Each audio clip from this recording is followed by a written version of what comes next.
Como é bom sabermos que Deus está cuidando de nós, não é mesmo? Isso dá para a gente uma serenidade, uma tranquilidade. Obrigado à família linda, família Lima, por esta linda, né? Misturei uma palavra com a outra, apresentação.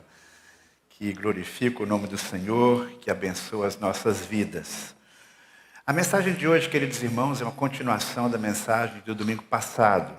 No domingo passado nós falamos sobre uma pessoa que foi chamada por Deus para um projeto muito especial. E não pense que esse chamado de Deus foi apenas para aquela pessoa. A partir do Novo Testamento nós compreendemos que cada um de nós somos salvos e Deus tem o propósito não apenas de nos salvar, mas também nos dar missões a cumprirmos aqui na terra. E precisamos perceber que atitudes devemos ter para que possamos estar de fato qualificados para cumprirmos essas missões que Deus nos dá. Então, para cumprir os propósitos de Deus, nós temos que observar alguns princípios. E esses princípios nós podemos ver ilustrados na vida de alguns servos de Deus. E hoje nós vamos voltar bastante lá no tempo para ir buscar um dos primeiros personagens que nós encontramos na Bíblia. Estou falando de Noé. No domingo passado nós falamos sobre o dilúvio, sobre a arca, procurando mostrar que essas não são realidades míticas, são fatos históricos. De fato, cremos que isso aconteceu. E se você tiver dúvidas sobre isso, escute o sermão do domingo passado no YouTube, que você vai ficar bem esclarecido. Mas na semana passada eu falei também que Deus, o Deus que chamou Noé, é um Deus que é sensível ao pecado da humanidade, mas ao mesmo tempo maravilhoso. Ao tempo que ele envia o juízo através do dilúvio, ele provê o livramento através da arca. E nós temos então a figura de um homem muito especial que nos inspira, que é exatamente o patriarca Noé. Ele tem uma fé extraordinária, e o autor aos Hebreus destaca isso, que tudo aquilo que ele fez foi uma resposta ao chamado de Deus, uma resposta de fé ao chamado de Deus. E se nós desejamos cumprir os propósitos de Deus para a nossa vida, esta atitude também é requerida de cada um de nós. Ele foi não apenas alguém que construiu uma arca pela fé, mas também chamou outros ao arrependimento, crendo que Deus iria de fato cumprir aquilo que ele havia falado. Precisamos também reconhecer a graça de Deus quando Deus nos chama para cumprir os propósitos dele. A Bíblia diz que Deus olha lá para a terra e Noé achou graça aos olhos do Senhor. E graça é favor imerecido. Entretanto, precisamos entender que quando a Bíblia usa essa expressão de achar graça aos olhos do Senhor, tem também o sentido de se alegrar, de ter uma expectativa positiva em relação àquela pessoa que nele deposita a sua fé. Que atitudes e qualidades, então, nós podemos ainda destacar na vida de Noé, que são uma inspiração para todos nós? Quando Deus olha para o mundo hoje, o que ele vê? Como ele vê a humanidade e como ele vê você? Porque a história de Noé começa com essa perspectiva. Lá no livro de Gênesis, no capítulo 6, quando nós temos essa narrativa, no versículo de número 5, nós lemos assim: o Senhor viu a maldade do homem na terra, que a maldade do homem na terra era grande, e toda a imaginação dos pensamentos de seu coração era continuamente má. No versículo 11, nós temos mais uma vez a descrição do que Deus está vendo quando ele olha para a terra. A terra, porém, estava corrompida diante de Deus e cheia de violência. E Deus viu a terra e ela estava corrompida, pois toda a humanidade toda havia corrompido a sua conduta sobre a terra. Um ambiente de corrupção, de deterioração daquilo que Deus tinha feito lá no começo. E ele então olha para a terra e fica desolado, porque ele percebe que aquilo que ele havia criado com tanto esmero, agora estava passando por esse processo.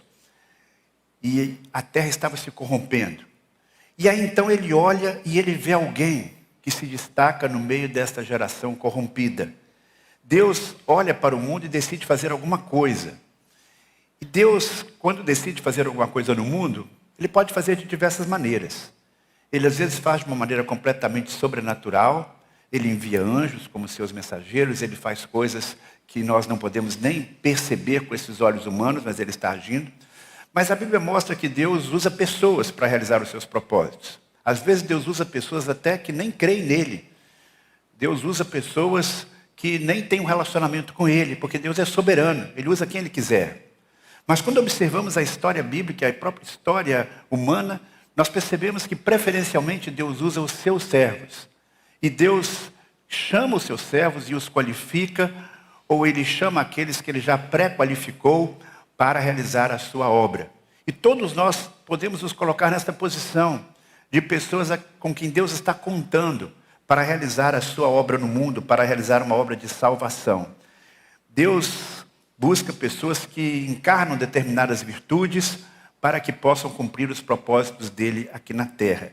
E observe essa descrição que nós temos acerca de Noé nesse versículo de número 9 de Gênesis 6. É um versículo curto, mas descreve bem quem é este homem. Noé era um homem justo, íntegro entre o povo de sua época, ele andava com Deus. Numa empresa, no exército, numa escola, em qualquer ambiente, na sociedade, quando se precisa de alguém para uma determinada missão, não é qualquer pessoa que é escolhida.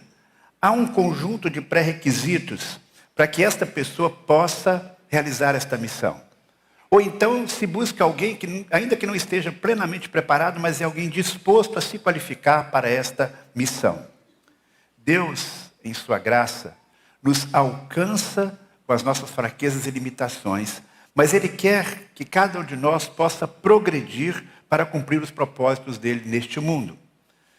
Preste bem atenção no que eu vou falar agora.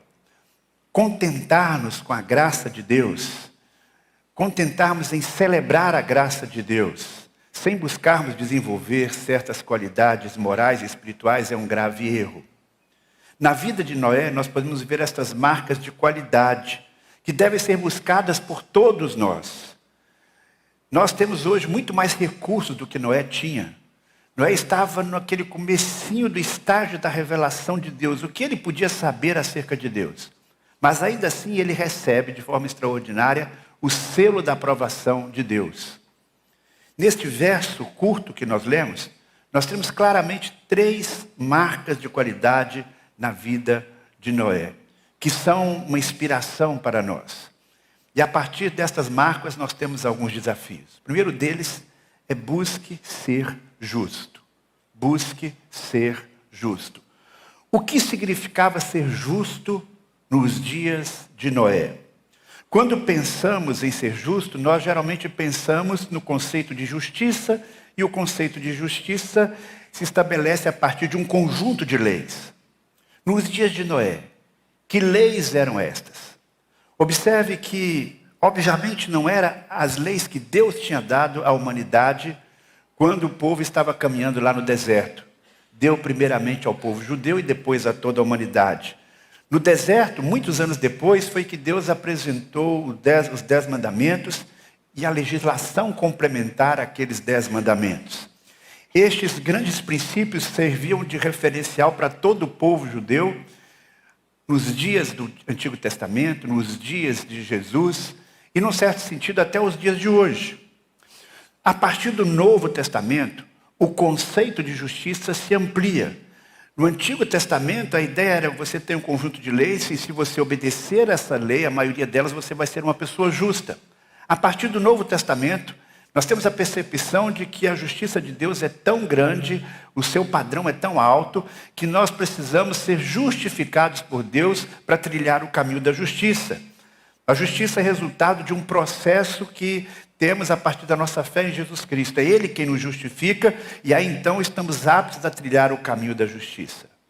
A justiça que qualificou Noé não é a justiça da lei mosaica, porque essa lei não existia. A justiça que qualificou Noé também não é a justiça, eu diria, do Novo Testamento, uma vez que me parece muito difícil crer que naquele estágio da revelação, Noé podia imaginar que um dia viria um Salvador, que esse Salvador seria o Messias. Esta foi uma compreensão adquirida pelas pessoas ao longo do tempo a partir da revelação de Deus. Nós estamos falando aqui de uma história primitiva, em que não havia nem a legislação mosaica e não havia esta consciência de tudo aquilo que Deus fez e faria no mundo através do Messias. Ainda que a arca seja um símbolo da salvação, um símbolo da obra redentora de Jesus, mas pensarmos que Noé esperava, tinha uma expectativa de um Messias, me parece ir além daquilo que o texto nos permite compreender. Porque a revelação de Deus foi uma revelação progressiva. Então, que justiça é esta? Sobre que critério pode-se dizer que Noé foi uma pessoa justa? Um dos autores que falou melhor sobre isso foi o filósofo e pensador, teólogo cristão, C.S. Lewis.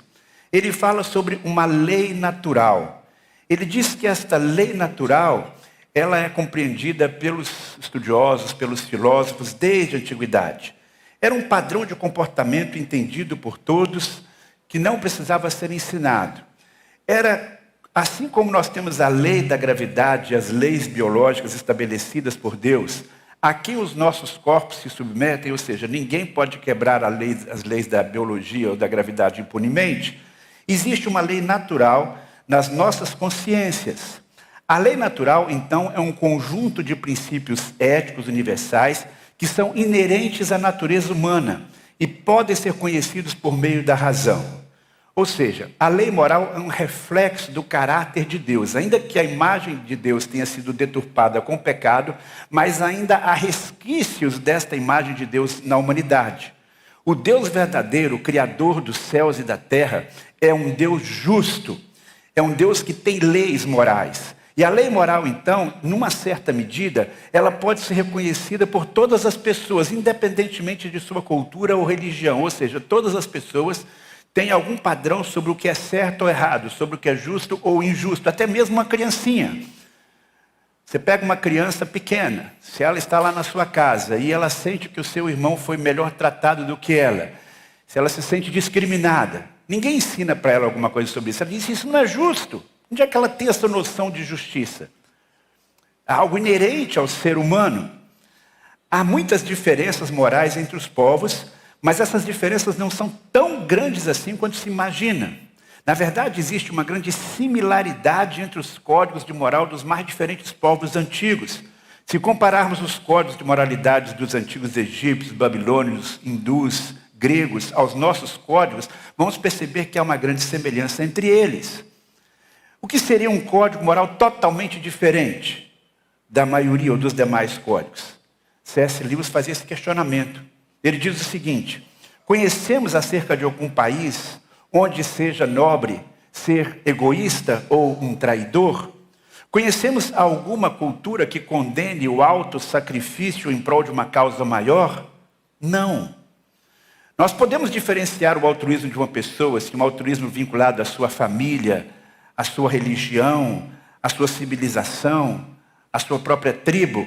Mas todos admiramos uma pessoa que é capaz de sacrificar-se pelo outro. E o egoísmo não é algo admirável em nenhuma cultura. Em nenhuma cultura o homem é considerado normal. O homem querer ou desejar ou poder ficar sem nenhum problema com qualquer mulher que ele deseje, por exemplo.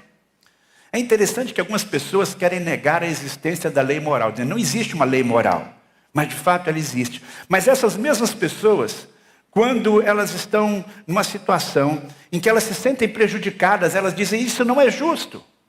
Olha, você só pode estabelecer um conceito de justiça a partir de uma lei, mesmo que essa lei não esteja escrita. Essas pessoas negam que existe uma lei universal, uma lei moral objetiva, mas culpam os outros quando se sentem prejudicadas, dizendo, isso não é correto, isso não é justo para comigo. O simples fato de dizermos que algo não é justo, que uma conduta é errada, implica em saber que existe um padrão do que é certo ou errado. Senão isso não faria qualquer sentido. Existe de fato uma lei impressa na nossa consciência, na consciência de cada ser humano, que indica que algumas ações são corretas e outras não, algumas coisas são justas e outras não. A lei natural difere das leis biológicas e das leis da física num ponto. Nós não podemos quebrar as leis da física ou as leis da biologia sem sofrermos as consequências disso quase que de forma imediata. Mas uma pessoa pode decidir se ela vai quebrar ou não estas leis que estão impressas na sua consciência. Ela tem uma liberdade de escolher se ela vai desobedecer ou não essas leis. Diferentemente do fato de que nenhum ser vivo pode desobedecer à lei da circulação sanguínea ou à lei da gravidade. A lei natural, chamada essa lei natural que está impressa na nossa mente, qualquer pessoa pode escolher obedecê-la ou desobedecê-la. Bem, pode parecer que isso é pura filosofia, mas não. Na verdade, isso que eu estou falando tem uma forte base bíblica. Quando Paulo escreve aos Romanos, ele diz assim: pois os que pecarem estando sob a lei de Deus, de acordo com esta lei serão julgados, ou seja, a lei mosaica. Pois o simples ato de ouvir a lei não nos torna justos diante de Deus, mas sim a obediência à lei é que nos torna justos aos olhos dele. Está falando desse padrão do Antigo Testamento e do crente, do cristão, que vai obedecer à lei de Deus a partir de Jesus. Mas aí ele diz o seguinte: até mesmo gentios, ou seja, aqueles que não têm nenhuma lei, que não têm lei escrita, quando obedecem a ele instintivamente, mostram que conhecem a lei, mesmo não a tendo. Demonstram que a lei está gravada em seu coração, pois a sua consciência e os seus pensamentos os acusam ou lhes dizem se estão agindo corretamente. O que esse texto está dizendo aqui e outros textos da Bíblia é que existe uma lei impressa na nossa consciência, indicando isso é certo, isso é errado, um senso moral. E Noé, então, procurava obedecer essa voz interior. Ele procurava obedecer à voz da sua consciência. Ele evitava fazer aquilo que a sua consciência condenava. Por isso, ele é chamado de uma pessoa justa. Em termos gerais, a justiça significa dar a cada um aquilo que lhe é devido, aquilo que ele merece, respeitar os direitos dos outros. E esta certamente era a postura de Noé. Um homem respeitado por respeitar os direitos das outras pessoas, por não ultrapassar determinados limites, por não abusar de sua autoridade. Uma pessoa que procurava fazer o que era correto à luz dos ditames de sua consciência, à luz da revelação que ele tinha. Pense bem, meu irmão, a nossa responsabilidade nesta área é muito maior. Porque nós temos não apenas a nossa consciência que nos acusa ou nos absolve, mas sendo cristãos nós temos o Espírito Santo de Deus que atua na nossa consciência. Nós temos a palavra de Deus que nos mostra os princípios de Deus. Então a nossa responsabilidade, ao mesmo tempo privilégio, é muito maior com o nível de esclarecimento que nós temos. Mas todos nós começamos por esse ponto. Precisamos ouvir a voz de nossa consciência, analisar os nossos atos, ver o impacto dos nossos atos na vida das outras pessoas. E aí a gente para e pergunta: será que as minhas decisões promovem o que é justo?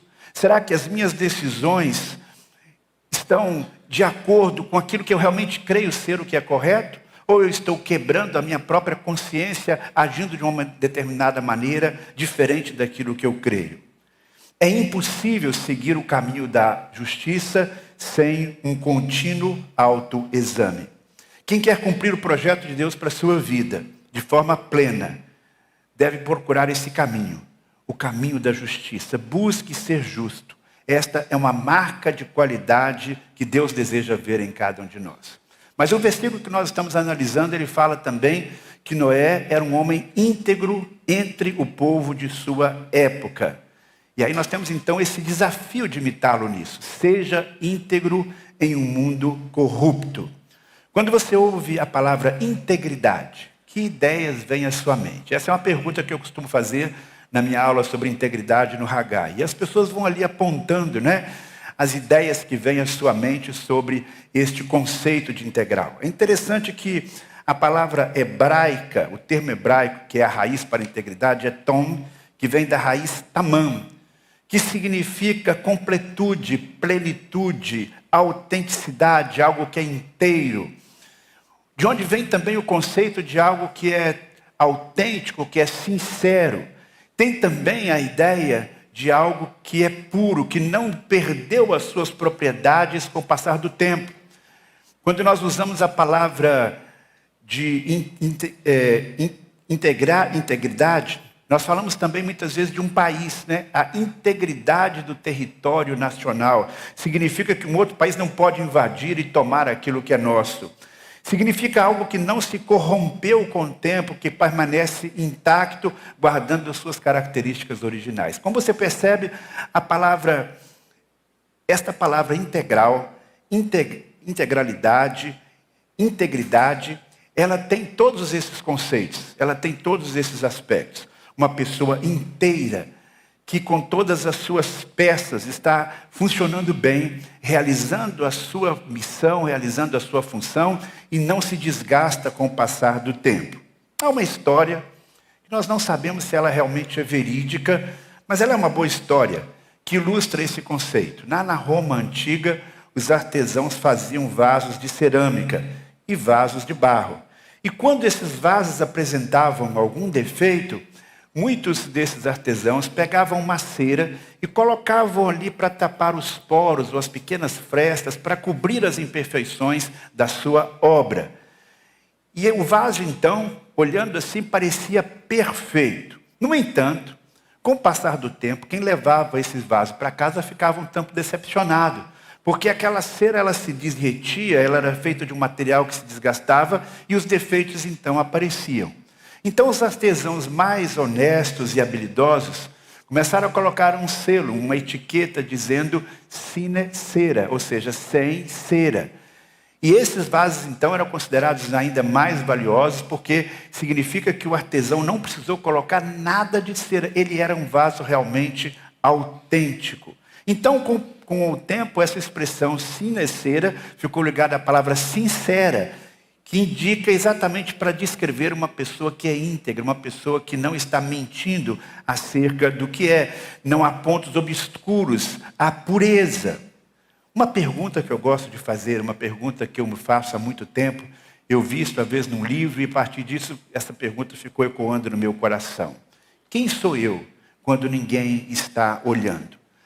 Quando existe uma distância muito grande entre a imagem que você projeta para os outros e aquilo que você sabe que você é, aquela imagem que você vê no seu próprio espelho, no espelho do seu coração, quando você está sozinho, se essa distância é muito grande, nós temos aí um problema de integridade. A integridade, então, envolve todas as áreas da sua vida. Mas isso não deve ser confundido com o fato de uma pessoa ser excelente em tudo que faz, ou excelente em algumas coisas que faz. Todos nós temos algumas habilidades, algumas áreas em que nós podemos ser muito bons. Não significa que ser íntegro significa que você tem que ter habilidades e talentos e dons em todas as áreas. Nós estamos agora, esses dias da rede ministerial, relembrando isso, dizendo, olha, Deus deu dons diferentes. Deus dá capacidades diferentes para cada um. Ninguém é obrigado e ninguém vai ser bom em todas as áreas. Mas todas as áreas da sua vida têm que ser permeadas por esse conceito de integridade do caráter. Ser íntegro, ser inteiro, não nega a realidade de que ninguém é talentoso em todas as áreas da vida. Mas somos melhores no fazer quando nós usamos os nossos dons e talentos especiais. Porém, ser íntegro significa que esta capacidade que você deu, ela vai se multiplicar, ela vai ganhar uma nova dimensão pelos princípios morais e éticos que acompanham a sua ação. Ser íntegro, ser inteiro, não é ser bom numa área comportamental e péssimo nas outras áreas comportamentais. Em que aspectos existem colunas, faltas que precisam ser corrigidas, que o impedem de ser autêntico, que o impedem de ser completo? Isso me faz lembrar uma história que eu já contei aqui, mas que acho que ilustra bem este ponto, então vou relembrá-la.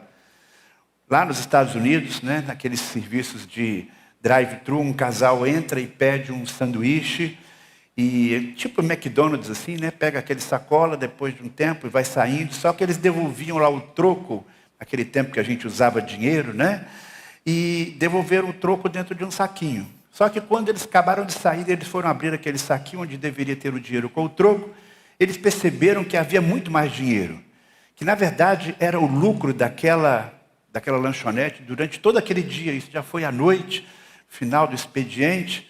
O caixa se confundiu e ao invés de colocar o troco, deu para eles o pacote com todo o lucro da lanchonete naquele dia. Eles então retornaram para devolver o dinheiro.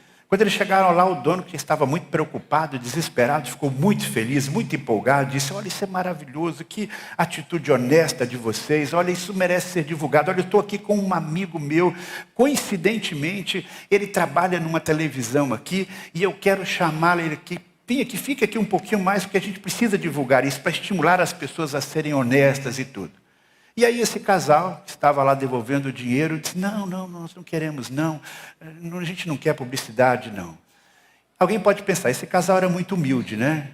Não queria publicidade, mas o problema não era esse. É porque aquele homem que estava sendo tão honesto na questão financeira, ele estava saindo com uma amante, aquela mulher era a sua amante. E tudo o que ele não queria era visibilidade naquele momento.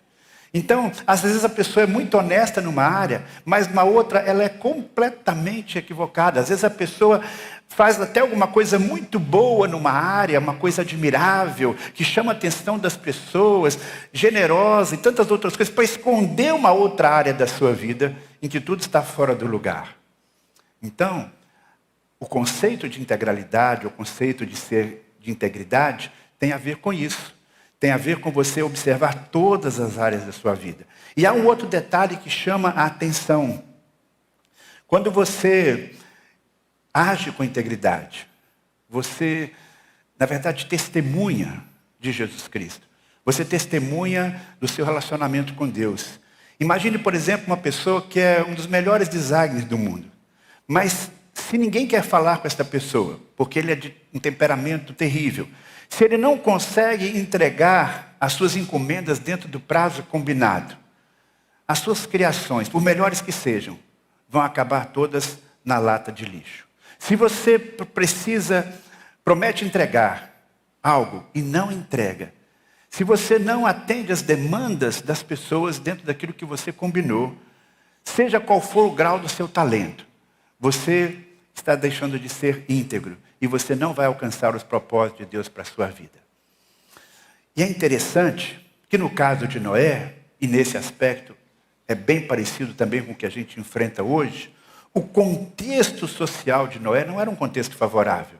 Porque você agir com integridade na sua família, se a sua família é bem estruturada, se é uma família funcional, você agir com integridade dentro da igreja, se você faz parte de uma igreja saudável, talvez não seja tão difícil. O detalhe é você agir com integridade numa situação completamente adversa, num mundo corrompido. Você está num ambiente de trabalho tóxico, um ambiente onde todo mundo mente, onde as pessoas adulteram, onde as pessoas contam as suas aventuras sexuais, e você se sente então ali meio um peixe fora d'água. Deve se sentir assim. Mas se você permanece fiel aos seus princípios, você está agindo com integridade.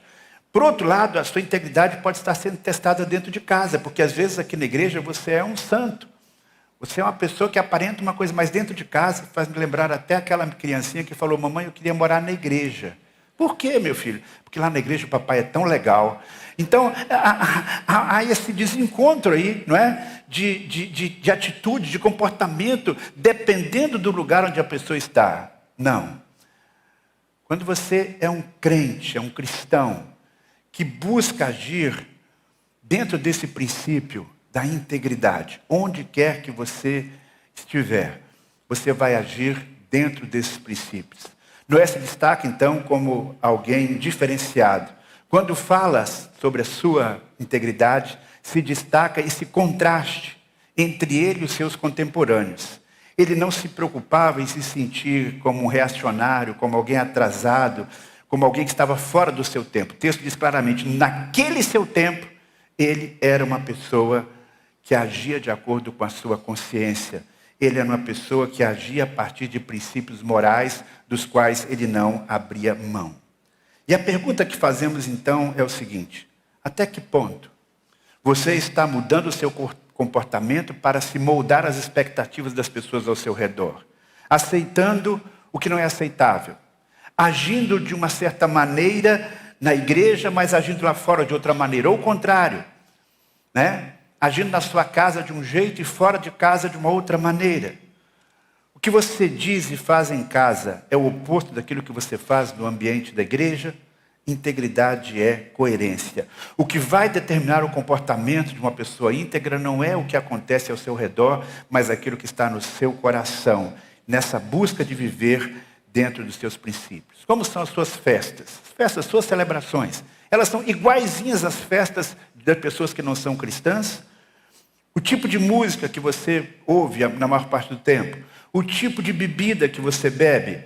Nós mostramos integridade nas pequenas coisas, na maneira como nos vestimos, como tratamos o próximo, como tratamos os subordinados, como tratamos os pobres. Integridade tem a ver com todas as áreas de nossa vida. O texto fala também que Noé era um homem justo, íntegro entre o povo de sua época, e ele andava com Deus. Ande com Deus. Esse é o terceiro desafio que nós temos para você nesta manhã. Não somente agir de acordo com a sua consciência, não apenas preservar a sua integridade. Isso tem a ver com esse nosso relacionamento horizontal. Até mesmo uma pessoa sem religião pode se esforçar para agir desta forma. O diferencial de Noé, que nós também devemos buscar, que dá base para todas as suas atitudes, é o andar com Deus. O que significa andar com Deus? O verbo andar indica algo que é contínuo, é um movimento. Então, no dia a dia, na dinâmica do dia a dia, nós devemos andar com Deus. No Novo Testamento, o apóstolo Paulo fala em andar com Cristo. Assim também como conheceste Jesus Cristo, assim também andai nele. Por onde quer que Noé fosse, ele estava sempre em boa companhia. Ele andava com Deus. Ele não pedia a Deus, Senhor, dá licença, agora eu preciso um pouquinho de privacidade. Não. Andar com Deus significa comunhão contínua com o Senhor. Deus sorri. Quando nós buscamos a aprovação dEle, quando nós buscamos esta comunhão com Ele, quando nós o convidamos para todos os momentos da nossa vida, estamos celebrando, Ele está ali presente. Estamos vendo um filme na Netflix, Ele está ali do lado da gente. Estamos passeando, Ele está presente. Estamos num momento de dor, de preocupação, de tensão, Ele está ali do nosso lado. Estamos fazendo um negócio difícil, temos a consciência que Ele está ali. Comunhão com Deus tem a ver com tempo a sós com Deus, mas tem a ver também com a consciência de que Deus está ao nosso lado o tempo todo. E esta verdade, ela me impacta. Como é que o Deus, Criador de tudo, de todo o universo, dos céus e da terra, se importa e quer estar ao meu lado o tempo todo? Mas Ele anseia isso. Por que Noé foi bem sucedido no que fez? Porque ele andou em comunhão com Deus. É esta comunhão com Deus que o permitia discernir a voz de Deus. Você sente que Deus tem sido seu companheiro?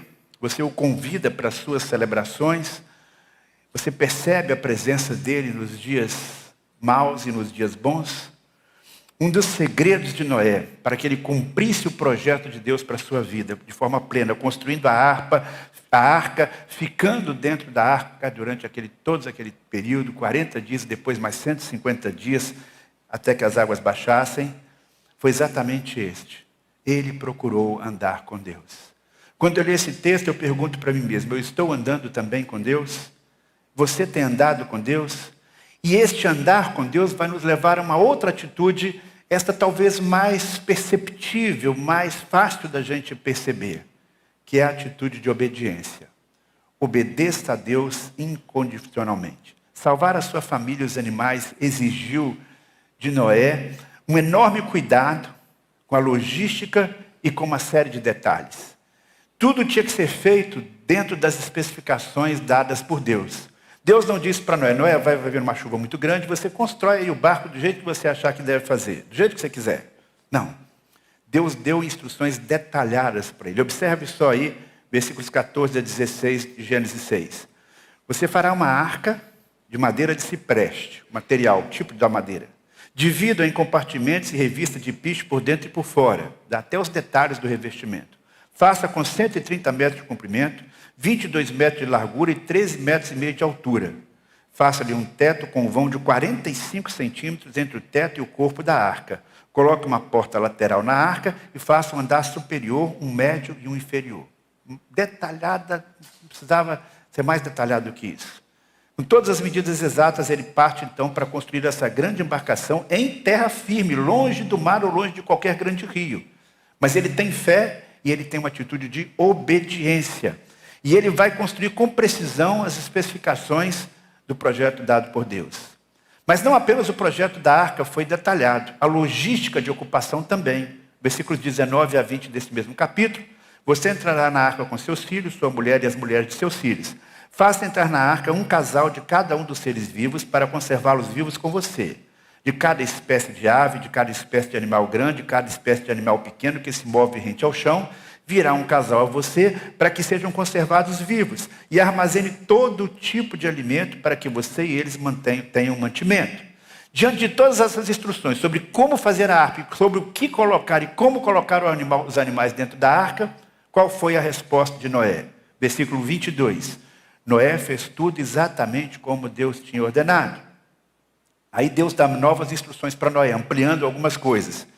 E lá no versículo 7, lá no capítulo 7, versículo 5, nós lemos de novo, Noé fez tudo como o Senhor lhe tinha ordenado. Obedeceu completamente, significa nenhuma instrução foi deixada de lado. Obedeceu exatamente, do mesmo modo e do tempo que Deus determinou. Incondicionalmente, ele não ficou questionando, ele fez sem ficar dizendo, por que isso, por que aquilo, Senhor? Frequentemente, nós queremos oferecer ao Senhor uma obediência parcial, como já mencionei na questão da integridade, em outras áreas da nossa vida. Nós queremos escolher que ordem vamos obedecer. Senhor, eu prometo ser fiel no dízimo, mas, Senhor, a oferta de missões já é demais. Senhor, eu sirvo aqui no ministério, mas não me peça para ser generoso com meu vizinho, porque não dá. Senhor, eu vou ajudar aqui o meu filho, mas olha, eu não tenho condição de perdoar essa pessoa que está aqui do meu lado me perturbando. Eu vou servir um ministério, mas eu quero liberação para ver aqueles filmes que, não é? Eu vou cantar no coral, mas eu quero continuar indo no motel com a minha namorada, Senhor, porque ninguém é de ferro. Eu serei fiel ao meu cônjuge, mas não pense para me envolver na igreja com nada, não. A pessoa vai escolhendo o que ela vai obedecer. A obediência que Deus espera de nós é incondicional e completa, como foi Noé. Noé vai obedecendo em tudo. E o outro servo de Deus, em que aparece ainda mais vezes, porque a história dele é mais longa na Bíblia, eu já estou aqui dando um spoiler de uma mensagem lá da frente, é Moisés. Se você for lendo o livro de Levítico, o número, você vai ver muitas vezes essa expressão, e Moisés fez tudo como Deus determinou, fez de acordo com as especificações que recebeu. Nós temos esta mesma atitude? Ou nós gostamos e queremos fazer as coisas do nosso jeito? Eu poderia falar muito mais ainda sobre Noé. Poderia falar, por exemplo, da atitude dele de gratidão, quando eles saem da arca e ele espontaneamente faz um altar ao Senhor de gratidão. E ali Deus estabelece com ele uma nova aliança. A sabedoria dele de enviar os pássaros para saber se já havia terra seca, se ele podia sair da arca ou não. Deus não deu instruções para eles detalhadas sobre isso. Porque Deus é assim, algumas vezes Deus diz especificamente o que a gente tem que fazer, outras vezes Ele dá a gente inteligência para fazer aquilo que precisa ser feito e ponto final. Noé não foi uma pessoa perfeita. No final da sua vida, ele um dia lá tomou um porre muito grande, bebeu muito vinho, andou pelado. Foi uma situação realmente complicada. Mas mesmo assim, com as suas falhas, ele foi um servo que cumpriu o projeto de Deus para a sua vida. Isso significa que a gente mesmo com as nossas falhas, com as nossas limitações, nós podemos buscar seguir este caminho, este exemplo deste servo de Deus. Um exemplo de fé, um exemplo de justiça, um exemplo de integridade, um exemplo de busca da comunhão com Deus. Ele andava com Deus e nós devemos andar, e de obediência incondicional ao Senhor. Que essas características sejam encontradas em nossas vidas. Assim, nós vamos cumprir bem os propósitos de Deus. Vamos cumprir plenamente os propósitos de Deus para as nossas vidas. Que Deus nos abençoe. Amém. Vamos orar? Querido Pai do céu, nós te suplicamos, ó Pai, que o Senhor nos ajude a seguir neste caminho. E sabemos, ó Pai, que seguir nesse caminho não é algo que nós conseguimos sozinhos. Nós temos esses desafios, mas nós temos um recurso adicional, que é a presença do Teu Santo Espírito em nossas vidas, que nos capacita para caminharmos dentro dos Teus propósitos e para imitarmos este exemplo dos servos do Senhor do passado. E eu te peço, Senhor, esta capacitação do Teu Santo Espírito, este desejo, essa disposição no nosso coração. Que possamos buscar, de alguma forma, corresponder à Tua graça, tendo atitudes de obediência ao Senhor e agindo como o teu servo que andou ao teu lado. É isso que eu te peço, Senhor, no nome de Jesus. Amém.